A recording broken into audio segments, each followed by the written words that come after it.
দীর্ঘক্ষণ ধরে আমাদের এই সমাবেশ চলছে। ইতিমধ্যে সমাবেশে বাংলাদেশ নৌযান শ্রমিক ফেডারেশন, বাংলাদেশ হোটেল রেস্টুরেন্ট শ্রমিক ফেডারেশন, বাংলাদেশ সমিল শ্রমিক ফেডারেশন, সদরঘাট লোকাল গার্মেন্টস শ্রমিক ফেডারেশন, সিএনজি শ্রমিক সংগ্রাম পরিষদ, বাংলাদেশ ট্রেড ইউনিয়ন সংঘ ঢাকা মহানগর কমিটি, বাংলাদেশ ট্রেড ইউনিয়ন সংঘের কেন্দ্রীয় কমিটি সহ বিভিন্ন সংগঠনের নেতৃবৃন্দ সংহতি প্রকাশ করেছেন। বন্ধুগণ, দীর্ঘক্ষণ ধরে আমাদের সমাবেশ চলছে। এই সমাবেশ দীর্ঘক্ষণ ধরে চলার এটি হচ্ছে বাস্তবতা। বিভিন্ন সংগঠন আজকে আমাদের কাছে সংহতি প্রকাশ করছেন এবং একই সাথে এই সেক্টরে যারা আমাদের কর্মরত শ্রমিক ভাইয়েরা রয়েছেন, এই শ্রমিক ভাইয়েরা এবং নেতৃবৃন্দ তাদের কষ্টের কথা বলছেন, তাদের দুরবস্থার কথা বলছেন। সংগ্রামী সাথী বন্ধুগণ, একটি বিষয় আমি পরিষ্কার করে দিতে চাই।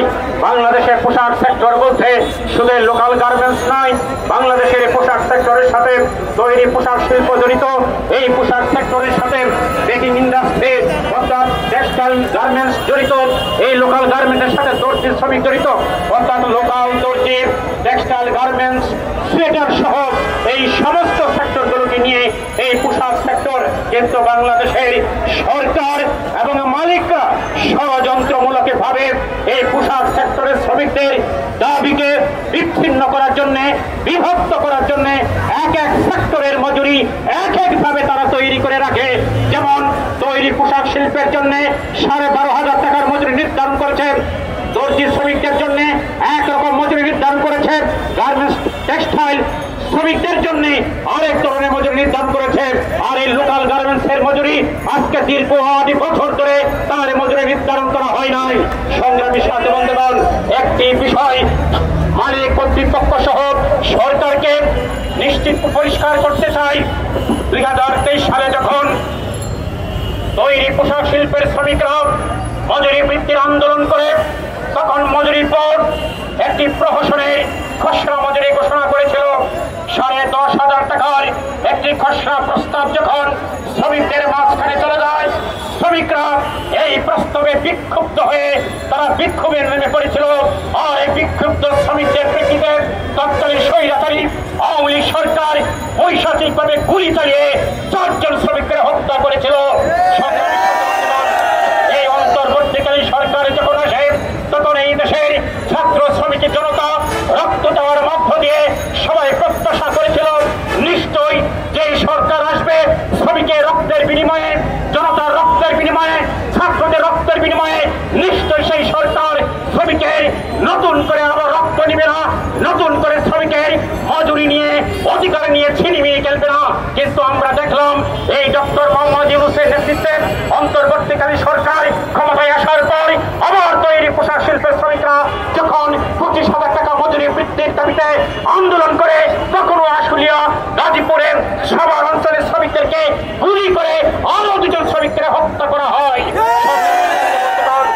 সেই সময় থেকে এই লোকাল গার্মেন্টসের শ্রমিকরা, ঢাকা পোশাক প্রস্তুতকারী শ্রমিকরা আন্দোলন সংগ্রাম করে আসছে। যখন তৈরি পোশাক শিল্পের শ্রমিকরা আন্দোলন করে মজুরি বৃদ্ধির দাবি জানায়, তখনও এই লোকাল গার্মেন্টসের শ্রমিকরা মজুরি বৃদ্ধির দাবি করেছিল। কিন্তু সরকার এই লোকাল গার্মেন্টসের শ্রমিকদের মজুরি নিয়ে কোন ধরনের উদ্যোগী ভূমিকা গ্রহণ করে নাই।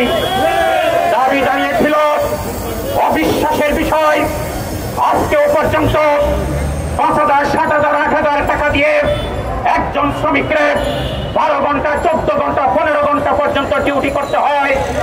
সংগ্রামী সাথী বন্ধুগণ, নিশ্চয়ই আপনারা জানেন পৃথিবীতে এমন একটি পণ্য পাবেন না যে পণ্য ভোগ করার পর ক্রেতা সেই পণ্যের মূল্য পরিশোধ করে। কিন্তু পৃথিবীতে একটি মাত্র পণ্য, যে পণ্যটি মালিক ভোগ করার পর পরের মাসে সেই পণ্যের মূল্য পরিশোধ করে, সেটি হচ্ছে শ্রমপণ্য।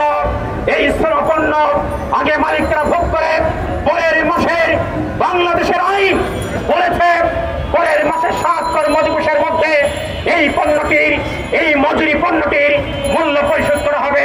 আর এই লোকাল গার্মেন্টসে 8 থেকে 9 মাস পর এই মূল্য পরিশোধের বাস্তবতা তারা সামনে এনেছে।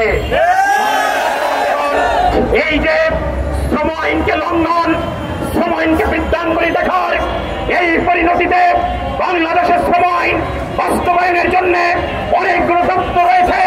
সেই দপ্তরের কর্মকর্তাদের এই মালিকরা বিভ্রান্তি দেখানোর পরও সরকারি কোন কর্তৃপক্ষ, সরকারের কোন দপ্তর সেই সব মালিকদের বিরুদ্ধে কোন ব্যবস্থা গ্রহণ করছে না।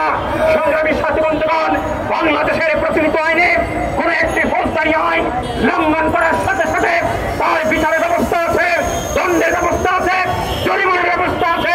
ঠিক একই রকম ভাবে একটি রাষ্ট্রীয় আইন হচ্ছে বাংলাদেশের শ্রম আইন 2006, বিধিমালা 2015।